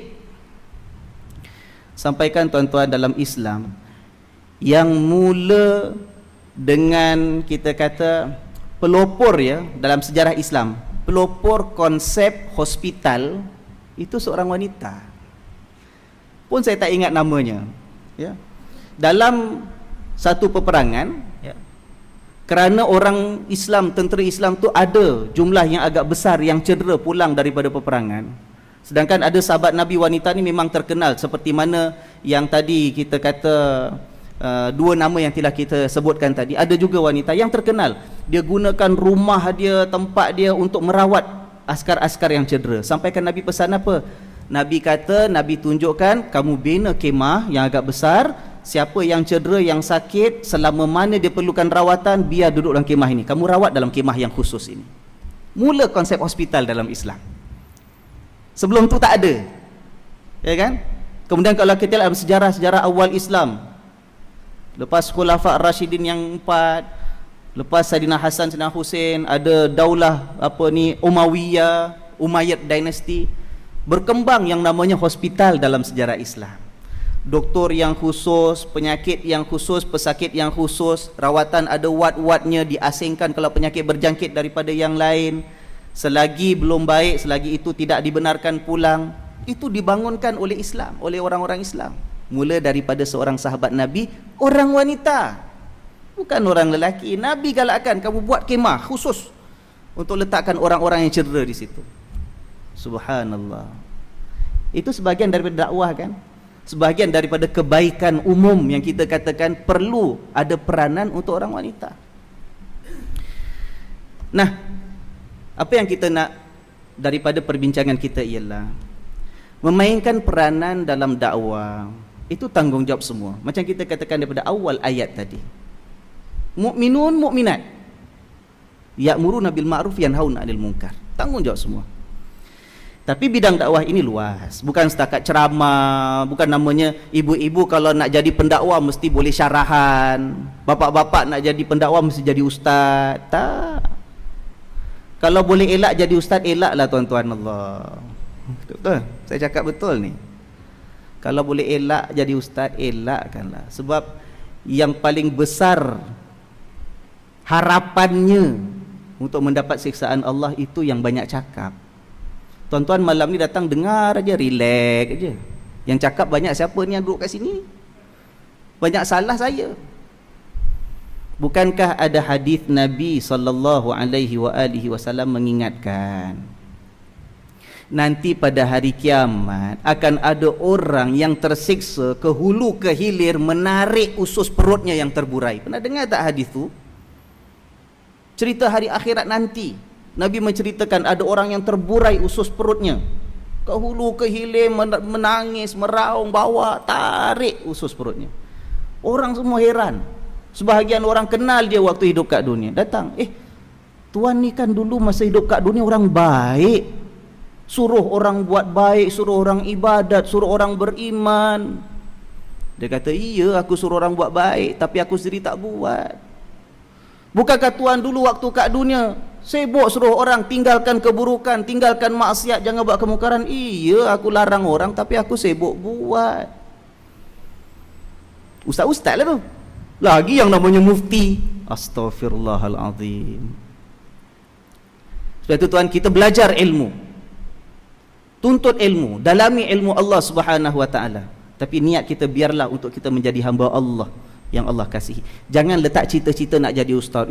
Jealous lah tengok Ustaz Patris glamour, muka keluar surat khabar, syarahan sana, syarahan sini. Orang salam cium tangan dia lagi. Allah, saya salam mana orang cium tangan saya? Jangan tuan. Orang yang paling layak banyak menangis tu orang yang paling banyak bercakap. Sebab tu saya ingat lagi waktu saya bimbing kursus Imam Khatib dulu. Ada sebagian ikut kursus Imam Khatib, saya bimbing anjuran Muiz dengan Masjid Hasanah. Tak tahun berapa, tahun 97 ke 98 tak salah. Termasuk yang ikut. Kalau masih ingat tuan-tuan imam. Saya kata antara benda yang kita perlu ambil perhatian jadi imam, jadi khatib kursus nak latihan ni bukan teknik nak sampaikan khutbah, bukan nak hafal rukun-rukun imam, tak. Nombor satu sekali kita tanya diri kita, kita nak naik mimbar jadi khatib, nak baca khutbah, kita buat tak apa yang kita cakap? Kena pula kebetulan waktu itu ada beberapa minggu sebelum tu ada khutbah. Khutbahnya cakap menyuruh jamaah dan masyarakat supaya kalau boleh tinggalkan merokok. Kan ada khutbah macam tu kan? Khutbah kita tak ada cakap rokok haram tu, tak ada. Sikit lagi nak cakap, tapi tak cakap. Cuma dalam itu disebut keburukan-keburukannya. Kalau boleh kita pertimbangkan tinggalkan merokok, ya kan? Haram ke makruh ke memang banyak kerugiannya. Bayangkan kalau Pak Imam baca khutbah tu petang sebelum solat asar kat luar pagar tu, luar pagar. Musim banyak nyamuk Aedes ustaz. Alau nyamuk, bayangkan. Orang yang datang dengar, taat tak taat, itu ada balasan daripada Allah Subhanahu wa taala. Tapi yang menyampaikan ini, yang menyebut ini, yang menyeru kepada 500 orang dalam masjid, dia tak buat, dia punya berat bebanan itu double daripada orang lain. Ya kan? Sebab saya nak katakan yang namanya dakwah bukan mesti jadi ustaz ataupun ustazah. Kalau ada peluang boleh elak, elakkan. Saya tak boleh nak elak, dah ada tanggungjawab nak buat macam mana. Umur 13 tahun dah dimasukkan sekolah Arab, madrasah. Waktu tu dah tertulis dah. Memang terus habis sekolah madrasah pergi namanya Universiti Azhar, balik 4 tahun lulus, nak lari macam mana? Kalau lari saya abaikan tanggungjawab amanah saya. Tapi yang memang tak jadi ustaz ni, belajar, biar belajar kerana nak mencari keridaan Allah Subhanahu wa taala. Pada hari akhirat ada hadis yang lain Nabi menceritakan, antara orang-orang yang paling awal nanti akan dipersoalkan dengan keras oleh Allah Subhanahu wa taala, di antara orang-orang golongan yang paling awal dimasukkan ke dalam neraka Allah, ialah orang masa kat dunia ilmu tentang agama dia banyak. Allah akan persoalkan, Allah akan tanya, kamu dulu hidup kat dunia macam mana? Dia kata, ya Allah, aku hidup kat dunia menuntut ilmu agamamu banyak ya Allah. Apa kamu buat dengan ilmu? Saya amalkan ya Allah. Apa saya belajar? Saya amalkan. Saya belajar kerana saya nak amalkan, jadi hamba-Mu yang taat. Lebih kurang begitulah dialognya Nabi kata. Nabi menceritakan pada saat itu dia ditempelak oleh Allah Subhanahu wa taala. Allah balas balik mengatakan, kamu dulu jadi hamba aku sibuk mencari ilmu, tujuan kamu ialah supaya orang mengatakan kamu itu alim. Nampak tak? Tujuannya belajar supaya orang sanjung, Tuan Haji Ahmad itu alim, dia tu ustaz besar, dia tu kiai, wali dia. Kita belajar ilmu sebab itu tujuan kita. Antara golongan yang paling awal, Q number awal-awal 000, kalau tak 1 pun 002, 3, 4, kira dah awal dah tu, masuk dalam neraka Allah. Na'udzubillahi min dzalik. Ya, jadi kita kata dakwah, tanggungjawab kita bukan dalam bentuk mesti ceramah, syarahan, jadi ustaz, tidak. Begitu juga wanita dalam Islam. Kita dah katakan wanita peranannya besar dalam agama Allah. Kedudukannya tinggi dan mulia pada pandangan Allah. Pahala ganjarannya sama dengan orang-orang lelaki. Orang wanita itu jadi aset, bukan orang lelaki sahaja. Kita bukan hidup zaman jahiliah, kita dah terima hidayah daripada Allah. Orang jahiliah itu yang jadi aset dalam hidup masyarakat orang lelaki sahaja. Orang wanita tak ada harga. Ya kan? Orang wanita tak ada harga. Sebab itu kalau orang wanita ada kematian suami, kematian bapa, kematian siapa pun, dia tak ada bahagian warisan harta. Islam datang, Islam tetapkan orang wanita ada bahagian dia. Dulu tak ada. Alah, Islam tu tak adil. Adakah yang wanita, kakak dapat separuh daripada abang, anak lelaki dapat double daripada anak perempuan? Iyalah, tetap yang untung wanita. Sebab abang dapat double, abang kena tanggung mak. Mak sakit, cari abang. Mak sakit bukan cari pada adik perempuan, bukan tanggungjawab dia. Abang dapat harta lebih daripada peninggalan arwah bapa. Kenapa? Sebab dia nak tanggung isteri dia, nak tanggung anak-anak dia. Malah adik perempuan dia kalau ada masalah, cari dia. Sebab dia abang, sebab dia adik lelaki. Yang anak perempuan dapat separuh daripada anak lelaki, dia punya sendiri. Abang nak apa? Nak beli baju, pakai duit sendirilah, duit saya. Tak boleh paksa, duit dia. Ya kan? Mak sakit, abang dulu, bukan tanggungjawab saya anak perempuan. Ya kan? Betul tak Bu? Macam takut nak jawab pula. Allah. Wanita itu ada aset. Lagi kalau kita lihat dalam kehidupan kita pada hari ini, banding dengan zaman jahiliah, orang wanita tak diberikan apa-apa. Sekarang orang wanita, anak perempuan kita berikan peluang yang setara dengan anak lelaki. Anak lelaki dapat peluang tuntut ilmu, yang perempuan dapat peluang tuntut ilmu. Anak lelaki dapat keluar rumah melalui pengalaman hidup, boleh bekerja. Anak perempuan kita sekarang kita benarkan, sebab pekerjaan itu memperkayakan persiapan kehidupan dia. Sebab dengan pekerjaan itu dia mampu beri sumbangan kepada masyarakat. Kalau dulu kehidupan masyarakat dengan orang perempuan macam gitu sudah diberikan peluang oleh Nabi SAW, maka sekarang orang perempuan juga lebih menjadi aset, seperti mana orang lelaki adalah aset untuk pembangunan hidup masyarakat dan umat. Ya. Jadi banyaklah, masa dah tak mengizinkan, saya ada senaraikan sedikit lah. Mungkin ada, kita boleh bincangkan, kita boleh perhatikan orang wanita nak berdakwah di mana. Antaranya kita kata makmurkan masjid. Makmurkan masjid tu bukan makmurkan ramaikan jamaah sembahyang jadi makmum ramai-ramai, tak. Itu makmur bilangan kehadiran. Tapi yang namanya memakmurkan masjid ialah menghidupkan masjid sama-sama. Aktif dalam mengatur program, aktif dalam menjalankan program, aktif dalam buat sumbangan sukarela kepada masjid, seperti mana orang lelaki pun jalankan tugas itu. Lagi sekarang kita ada skim masjid nak mainkan peranan untuk membantu kehidupan masyarakat yang perlukan bantuan. Kita ada befrienders, pendamping. Ya, ada satu kumpulan yang tampil ke hadapan, menawarkan tenaga dan masa sukarelawannya, dilatih, dibimbing bagaimana untuk mendekati orang-orang dan saudara-saudara kita dalam masyarakat yang perlukan bantuan. Yang nak datang masjid pun tak larat, kita nak pergi datang tempat dia. Yang nak datang masjid malu dan segan, kita nak datang ke tempat dia, supaya boleh kita sentuh hati dia, boleh kita bantu ubah kehidupan dia. Bukan orang lelaki sahaja, orang wanita boleh mainkan peranan itu. Masjid senantiasa terbuka. Dan masjid alhamdulillah sekarang saya percaya termasuk masjid Istiqamah. Takkan minta tenaga sukarelawan, kaum ibu ke kaum bapa datang, mari tolong apa? Tolong sapu-sapu je. Tak, banyak benda boleh kita sumbangkan. Ya. Itu antara ruang untuk dakwah yang boleh dijalankan oleh orang wanita. Pembangunan sosial, antaranya jadi befriender, saya sebutkan tadi, pendamping. Dalam pertubuhan kita sebahagiannya, ya, yang ada senarai orang yang datang mohon bantuan, dapatkan bantuan kewangan, tidak dihalang, tidak dilarang kalau ada di antara kita yang nak maju tampil ke depan, termasuk orang wanita. Ya. Pembangunan sosial, penyuburan ilmu.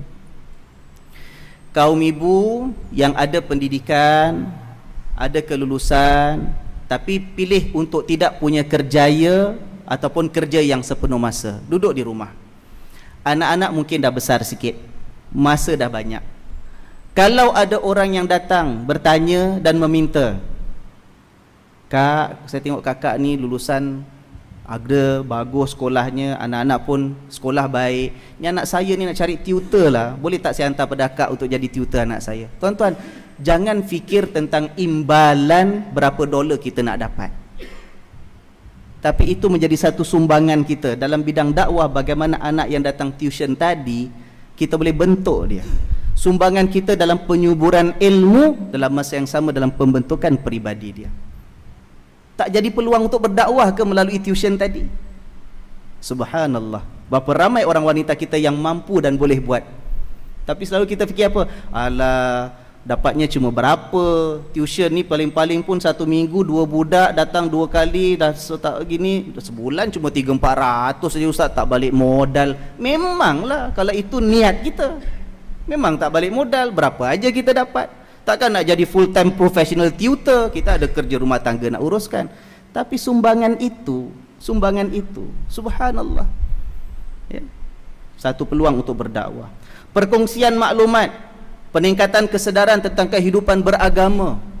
Sekarang peluang terbuka, macam saya katakan tadi, nak Twitter ke, nak Facebook ke, nak Instagram ke, apa lagi nama sekarang ni, macam-macam lagi. Kat situ peluang kita jalankan dakwah. Kalau satu hari kita masukkan ada ayat Quran, ada hadis, ada kisah sejarah, orang baca. Kalau 300 orang baca, ada satu orang yang tersentuh hatinya dengan ayat Quran kita keluarkan hari itu, subhanallah, berapa banyak pahala Allah beri kepada kita, berapa banyak kebaikan dapat kita sumbangkan kepada orang lain. Tapi adab kena jagalah. Yang namanya dakwah tu kan ada adab-adabnya, ada etikanya. Bila nak jadikan ruang social media, Facebook, ruang untuk kita ni turut sama menyumbang, menimbulkan kesedaran, jaga adab lah. Jangan kita sibuk mengata orang, memfitnah orang, mengumpat orang. Semua duduk kat rumah aje. Kalau dulu nak ngumpat, kena tunggu orang Cik Minah sebelah tu habis masak. Tengah sibuk masak pagi, nak ngumpat tak boleh, tunggu dah habis masak tu. "Cik Jah, dah habis masak, dah siap dah, ni ada cerita Cik Jah, boleh cerita sikit?" Mula. Sekarang orang mengumpat tak payah keluar rumah, tak payah tunggu Cik Jah sebelah, tak payah, duduk aja, keluar tap, 3-4 hari 400-500 orang baca. Allah, cerita mengumpat orang, mengaibkan orang, menjatuhkan harga diri orang. Apa hak kita? Sebab itu bila kita nak jadikan peluang yang ada ini sebagai wadah untuk berdakwah, jalankan dengan jaga adab dan etikanya. Jangan niat kita baik, akhirnya kita bila tak jaga dan pelihara adabnya, kita hanya mendapat dosa daripada Allah Subhanahu wa taala. Peningkatan ekonomi, Juga peranan yang orang wanita boleh jalankan. Macam kita kata ada sahabat Nabi yang ada kepandaian boleh jual barang, yang boleh jual minyak wangi, Nabi galakkan. Yang boleh keluar apa ni berniaga. Ini sumbangan, ya kan? Tapi ingat, macam mana pun antara lelaki dengan wanita, ada kelebihan Allah berikan kepada wanita yang lelaki tak ada. Kalau ada pun kurang banding dengan wanita. Apa dia? Kelebihan menguruskan rumah tangga. Sekarang ni ada orang tanya, Ustaz, macam mana orang lelaki sekarang ni boleh pilih tak untuk jadi apa, suri rumah? Apa suri? Kalau lelaki suri rumah, house husband, ya kan? Memang ada orang lelaki tu ada Allah berikan keupayaan boleh dia uruskan rumah tangga.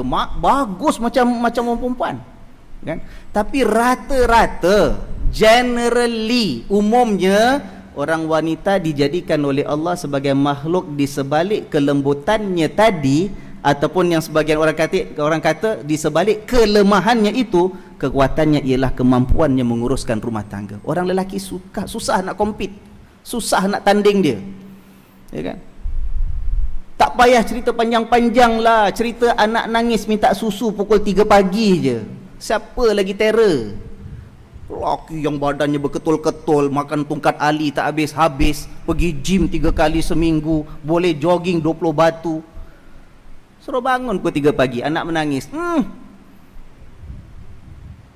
Yang boleh sabar, tabah daripada baju itu dimasukkan mesin, keluar jemurkan, dah kering lipat, dah lipat gosok, dah gosok kotor lagi.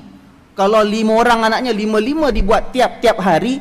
Kadang-kadang bu, sekarang ni ya Allah dengan anak-anak CCA nya lah, baju tu kotor, ini kotor. Satu hari berapa kali cuci baju? Ibu, berapa round cuci baju satu hari? Allah, itu belum tugas yang lain lagi. Pening-pening kepala, datang migrain lagi waktu tempo-tempo uzur, masih fikir nak pergi pasar. Tangan menggigil, dah pitam-pitam pun nak pergi pasar juga, pasal fikir suami balik nak kasih makan apa. Kalau suami bila sakit, order je lah, order. Kalau tak Pizza Hut, Canadian Pizza. Tak Canadian Pizza, Domino's Pizza. Tak ada pun McDonald, Kentucky pun jadi. Allah, lagi sekarang Tose pun ada home delivery. Orang wanita lain. Sebab itu kita kata keluarga itu tetap sebagai medan utama orang wanita. Okey, oleh kerana itu orang wanita nak masuk dalam bidang dakwah yang di luar rumah, yang akan memakan masanya dan ruangnya bersama keluarga, dia perlu bijak mengatur keutamaannya. Yang utama yang mana? Kalau ibu-ibu ada yang nak datang tampil ke depan jadi lembaga pentadbir Masjid Istiqamah, boleh tak orang wanita? Boleh. Ada? Ada. Tapi kena ingatkan dulu, macam mana urusan rumah tangga settle tak? Urusan anak-anak beres tak?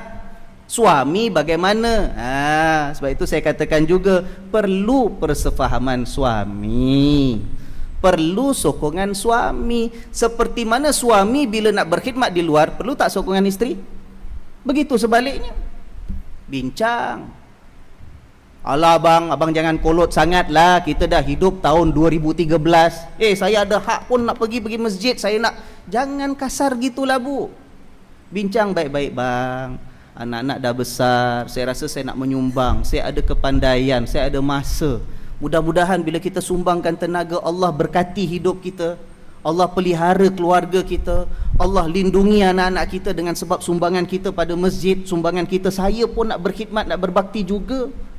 Bincang baik-baik dengan suami. Ibu ya, kalau suami ni orang lelaki, dia senang aja. Kalau pada pandangan dia, insya-Allah awak nak bertugas, nak berkhidmat, yang penting rumah tangga settle tak? Anak-anak bila perlukan bimbingan, ada tak dapat masa daripada si ibu? Dengan si bapa lah, jangan nasib fikir si ibu je nak kasih masa, bapa pun perlu beri masa juga. Orang lelaki ni kalau itu boleh diselesaikan, insya-Allah orang lelaki akan beri sokongan. Ya, sebab dia pun dapat pahala juga. Perlu sokongan suami. Sebab sesekali bila isteri keluar untuk membantu dan berkhidmat kepada masyarakat, dengan ada kelebihan aset yang diberikan oleh Allah. Waktu itu suami kena berikan khidmat pula kat rumah. Waktu itulah suami yang kena tengok homework anak-anak. Waktu itulah suami yang kena panaskan nasi yang tadi dah dimasak isteri untuk makan malamnya anak-anak. Mungkin macam-macam lagi sokongan yang lain. Pokoknya apa? Perlu ada persefahaman. Orang lelaki ada ruang dia, ada kelebihan dia, ada keistimewaan dia. Orang wanita ada peranan dia. Sebab itu bila nak masuk bidang dakwah di luar rumah, perlu bincang, dapatkan persetujuan daripada suami. Dan penting juga saya harapkan mana-mana muslimah yang hendak mencurahkan bakti dalam bidang dakwah, dakwah yang kita kata banyak bentuk tadi, ingat, berjuang, berkhidmat, berdakwah dalam jamaah. Jangan nak jadi, kata orang tu, serikan di dewean. Tahu dewean? Siapa orang Jawa kat sini? Apa ada dewean? Sendiri-sendiri. Kalau dulu tahun 70-an ada kartun namanya Lone Ranger kan? Jangan jadi Lone Ranger. Orang nak berdakwah mesti dalam jamaah. Jamaah maknanya apa? Ada kumpulan yang dipercayai, yang boleh saling kuat menguatkan antara satu dengan yang lain. Bila kita pilih jalan, walaupun baik niat kita, walaupun ada bidang kita rasa perlu dan boleh kita curahkan bakti, bila kita pilih untuk bersendiri, waktu itu dengan mudah kita jadi korban dan mangsa kepada tipu daya iblis. Jangan. Sebab itu sebahagian orang yang kecundang dalam dakwah. Kenapa? Sebab pilih untuk bersendiri. Tak kuat tak? Ya? Sokongan keluarga perlu, bergerak dalam jamaah, dan akhirnya bila dalam berdakwah jangan lupa kewajipan kita kepada Allah Subhanahu Wa Taala, kena pelihara maruah dan nama baik kita. Ini sebenarnya lelaki pun sama juga, tapi khusus lebih-lebih lagi pada orang wanita. Jaga hukum Allah. Nak berdakwah, nak sumbangkan bakti, nak bantu orang yang perlukan bantuan kita, solat jagalah. Sibuk mesyuarat sana mesyuarat sini, solatnya main jamak semua, 4 in 1, 5 in 1 sekali. Jangan. Ada tanggungjawab yang utama, ada kewajipan asas kita, itu dijaga. Kemudian maruah nama baik kita pelihara. Kalau dengan menyumbang bakti di luar, walaupun suami dah tahu, walaupun suami asal dah setuju, tapi kalau sampai ada suasana yang tertentu, ada jembalang-jembalang yang nak mendempeng dia, tahu? Jembalang-jembalang mana tengok walaupun anaknya dah 3 masih cun lagi, selalu datang mesyuarat. Dah mulalah. Mula empet-empet, mula tanya urusan rumah tangga, padahal mesyuarat persatuan, mesyuarat masjid. Habis mesyuarat, yuk duduk minum teh dulu, saya ni ada masalah lah Cik Jah, kata dia. Cuba tolong dengar, tolong selesaikan masalah saya. Kalau nampak tanduknya berapa inci tinggi dia tu. Ya kan? Jaga maruah, jaga nama baik. Jangan sampai asas rumah tangga sebagai medan yang utama itu sampai terjejas dengan niat baik kita nak berdakwah di jalan Allah Subhanahu Wa Taala. Wallahu a'lam bissawab. Mudah-mudahan Allah pelihara kita. Sebagai penutup, Allah Subhanahu Wa Taala menegaskan dalam surah An-Nahl sekali lagi, firman-Nya, man amila salihan min dzakarin aw untha wa huwa mu'minun falanuhyiyannahu hayatan thayyibah wa lanajziyannahum ajrahum bi ahsani ma kanu ya'malun. Sesiapa yang beramal saleh, tidak kira sama ada lelaki maupun wanita, dalam keadaan dia benar-benar beriman kepada Allah, maka sesungguhnya kami, yakni Allah, akan menghidupkan dia dengan kehidupan yang sangat baik. Sebab itu saya katakan tadi, kalau kita nak berusaha, nak beramal saleh, nak beri sumbangan kepada orang, kalau iman kita jaga, hidup kita Allah pelihara. Percayalah, Allah pelihara hidup kita. Ingat. Dan sesungguhnya kami, yakni Allah, akan memberi balasan yang baik kepada mereka dengan memberikan pahala yang jauh lebih mulia, lebih berharga daripada apa yang mereka kerjakan dan mereka usahakan. Subhanallah, perniagaan dengan Allah takkan rugi. Banyak ni sumbangan kita, besar ini pahala Allah beri kepada kita. Tapi kalau kita lokek yang sikit ini pun kita tak nak menyumbang, tak ada apa Allah nak beri pada kita, rugi kita dunia dan akhirat. Ya kan? Yakin dengan janji Allah, peranan kita Allah berikan kemuliaan sebagai umat yang terbaik, umat Nabi Muhammad sallallahu alaihi wasallam. Orang lelaki jalankan tugas dalam dakwah, orang wanita ada peranan. Cari jalan penyelesaiannya, persefahaman dalam keluarga penting. Akhirnya kalau kita dapat manfaatkan dan bangunkan potensi kemanusiaan seperti yang kita ada, Allah Subhanahu wa taala pasti mencurahkan barakat dan kebaikan yang banyak untuk kita dan masyarakat kita keseluruhannya. Wallahu alam bisawab. Mudah-mudahan ada bekalan yang berguna yang boleh kita bawa balik pada malam ini. Kalau ada tersilap, terkasar bahasa, saya mohon ampun dan maaf. Yang tadi saya kata ada benda yang saya dah cuba cari tak jumpa. Kalau tuan-tuan ada kesempatan, ada jumpa gurunya, ada tunjuk ke ustaz yang tunjukkan tentang, saya kata tak ada riwayat Nabi tu meletakkan pemisah ya dalam beribadat antara orang lelaki dengan wanita. Pada saya tak ada ya, tapi kalau tuan-tuan boleh jumpa orang tunjukkan, dapat cari jalanlah untuk sampaikan kepada saya, sebab kita sama-sama manusia yang diberikan ilmu yang sangat sedikit daripada Allah Subhanahu wa taala. Bukan ilmu banyak ataupun sedikit itu yang menjadi keutamaan kita, tetapi keberkatan ilmu yang Allah beri kepada kita, itulah yang akan menjamin keselamatan kita dunia dan akhirat. Mungkin ilmu kita sedikit, memang ilmu kita sedikit, tapi yang sedikit itu penuh barakah, itu yang akan berikan keselamatan kepada kita. Amin ya rabbal alamin. Tuan-tuan dan puan-puan sekalian, ayo mari sebelum kita berpisah, sebelum kita kembali kepada keluarga masing-masing, sebagai penutup kita tadah tangan, yuk kita berdoa. Mari kita panjatkan hajat dan permohonan kita kepada Allah dengan penuh keyakinan akan janji kasih sayang daripada Allah. Mudah-mudahan Allah kabulkan doa kita dan tunaikan segala hajat dan permintaan kita. Bismillahirrahmanirrahim. Alhamdulillahi rabbil alamin. Allahumma salli wa sallim ala sayyidina Muhammad wa ala ali sayyidina Muhammad. Allahumma inna nas'aluka al-'afwa wal 'afiyah wal mu'afat ad-daimah fid din wad dunya wal akhirah. Allahumma ahyina bil iman wa amitna 'ala al iman wa adkhilna al jannata ma'al iman. Rabbana la tuzigh qulubana ba'da idh hadaitana wa hab lana min ladunka rahmatan innaka antal wahhab. Rabbana hab lana min azwajina wa dhurriyyatina qurrata a'yun waj'alna lil muttaqina imama. Ya Allah, ya Rabbal Alamin, Engkaulah Tuhan yang satu, tiada yang layak disembah kecuali Engkau ya Arhamar Rahimin.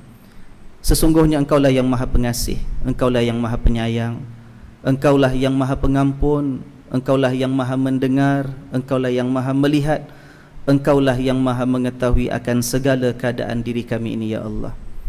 Di sini kami menadahkan tangan, berdoa dan bermohon kepadamu agar kau jadikanlah kami ini hamba-hambamu yang senantiasa tunduk melaksanakan perintah-perintahmu. Jadikanlah kami ini hamba yang dihias hati kami dengan perhiasan iman yang paling indah kepadamu ya Allah. Jadikanlah kami ini hamba-hambamu yang senantiasa mensyukuri nikmat dan curahan rezeki kurniaanmu ya Allah. Jadikanlah kami ini hamba-hambamu yang senantiasa mengejar keredaan dan kecintaanmu, yang senantiasa mengharapkan rahmat dan kasih sayangmu. Ya Allah, sesungguhnya telah terlalu banyak kami menzalimi diri kami sendiri. Seandainya kau tidak ampunkan kami, sekiranya engkau tidak merahmati dan tidak mengasihani kami, nescaya termasuklah kami dalam golongan hamba-hambamu yang rugi ya Allah. Oleh itu janganlah kau pesongkan hati kami ini setelah engkau kurniakan hidayah dan petunjukmu kepada kami. Curahkanlah rahmatmu, kecintaanmu, kasih sayangmu yang seluas-luasnya ke atas kami semua ya Allah. Pandanglah kami dengan pandangan redha dan ihsanmu. Pandanglah kami dengan pandangan maghfirah dan pengampunanmu ya Allah ya Tuhan kami. Berkatilah umur dan usia yang sementara Engkau pinjamkan kepada kami ini. Berkatilah segala bentuk kekayaan dan kemewahan serta kesenangan yang Kau anugerahkan kepada kami. Berkatilah juga ilmu yang Kau hadiahkan kepada kami ini ya Allah. Kami memohon perlindungan-Mu. Janganlah kami ini Kau biarkan menjadi hamba-hamba-Mu yang memiliki ilmu tetapi ilmu yang tidak mendatangkan kebaikan kepada kami di dunia maupun di akhirat nanti. Lindungilah kami ya Allah. Jangan sampai kami ini menjadi hamba-hamba-Mu yang memiliki hati tetapi hati yang tidak pernah mahu tunduk di hadapan keagungan dan ketinggian-Mu. Lindungilah kami daripada menjadi hamba-hamba-Mu yang memiliki nafsu tetapi nafsu yang tidak pernah kenal erti puas dan kenyang, melakukan dosa dan maksiat terhadap-Mu ya Allah. Lindungilah kami daripada menjadi hamba-hamba-Mu yang memiliki mata tetapi mata yang tidak pernah mahu tunduk malu di atas segala dosa yang kami lakukan, mata yang tidak pernah menangis dan tidak pernah mengalirkan basahan insaf dan takut di pipi kami ini, ya Rabbal Alamin. Ya Allah, ya Tuhan kami, janganlah kau jadikan kami ini hamba-hambamu yang senantiasa menadahkan tangan berdoa dan bermohon kepadamu, namun lantaran kesombongan yang masih lagi menguasai hati kami, tidak pernah pula doa kami ini kau kabulkan, ya Rabbal Alamin. Ya Allah, ya Tuhan kami, ampunkan dosa-dosa kami, ampunkan dosa kedua orang tua kami, rahmatilah mereka seperti mana mereka bersusah payah mendewasakan kami semenjak kecil kami dahulu. Ya Allah, janganlah kau hampakan kami pada doa dan permintaan kami ini. Ya Allah, kami mohon kepadamu dalam keadaan kami ini mengaku akan segala dosa dan kekurangan yang masih banyak kami miliki. Ya Allah, kami mohon segala kebaikan untuk kami di dunia ini. Ya Allah, kurniakanlah kami kebaikan di akhirat nanti. Lindungilah kami daripada kemurkaan-Mu, lindungilah kami daripada laknat dan kebencian-Mu, lindungilah kami sepanjang hidup kami di atas muka bumi-Mu ini, hinggalah saat kami kembali kepadamu pada hari perhitungan nanti. Lindungilah kami, lindungilah kedua orang tua kami, lindungilah pasangan-pasangan hidup yang kau hadiahkan kepada kami, lindungilah anak-anak yang kau anugerahkan kepada kami. Ya Allah, lindungilah kami semua daripada disentuh oleh azab dan siksa neraka-Mu, ya Rabbal Alamin. Rabbana wa taqabbal du'a, Rabbana wa taqabbal du'a, Rabbana wa taqabbal du'a birahmatika ya arhamar rahimin. Wa sallallahu ala sayyidina Muhammad wa ala alihi wa sahbihi wa sallam bifadli subhana rabbika rabbil izzati amma yasifun wa salamun alal mursalin walhamdulillahi rabbil alamin. Sekian saja tuan-tuan dan puan-puan sekalian, kita tutup dengan membaca tasbih al-kafarah dan surah al-asri. Mudah-mudahan Allah pelihara kita sepanjang hidup kita di dunia hinggalah saat kita kembali kepadanya nanti. Subhanakallahumma wa bihamdika asyhadu an la ilaha illa anta astaghfiruka wa atubu ilaik. A'udzu billahi minasy syaithanir rajim. Bismillahirrahmanirrahim. Wal 'asri innal insana lafi khusr illa alladhina amanu wa 'amilus salihati wa tawasaw bil haqq wa tawasaw bis sabr. Wassalamu alaikum warahmatullahi wabarakatuh.